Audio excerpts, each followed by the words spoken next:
Jedna mala opaska, obzirom da je na snazi novi Zakon o vatrogastvu koji je s jedne strane uveo nešto reda u sustav vatrogastva i osigurao određene prava i druge beneficije koje su zaslužili profesionalni vatrogasci, nekako je izostala ona dobra usmjerenost prema dobrovoljnim vatrogasnim društvima.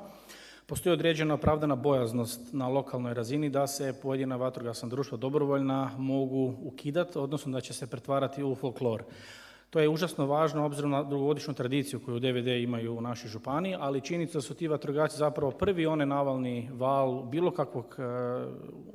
trenutku ugroze. Ne bih volio da zaboravimo na taj moment da se možda kroz godinu smanjuje broj vatrogasnih društava koji bi nam zapravo trebali biti,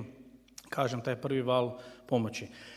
Nisam siguran koliko će se to sve realizirati, obzirom da je bilo preko 700 raznih komentara na javnom savjetovanju za donošenje Zakona o vatrogastvu. Većinom su novi zakon zagovarali profesionalni vatrogasci koji su nam naravno najbitniji taj faktor onog ozbiljnog pristupa u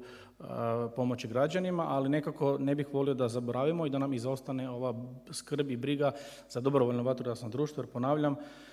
do kraja godine je puno, da li će se nešto tu micati, u našem planu računamo na njih i ispast ćemo zapravo da smo ih stavili u plan, a njih više nema. Pa onda kad dođe, ne daj Bože, neka havarija, imat ćemo zapravo formalno pravni problem, a kad se dogodi to, onda vas niko ne pita jel ste vi trčali na zgarište ili ne, nego vas vade vam papir i mas kroz protokol postupanja, a zašto imate u planu to, a na terenu zapravo tog DVD-a više nema. Samo da vodimo možda nekakvu brigu o tome da se ne dogodi da nam idu rasformiravati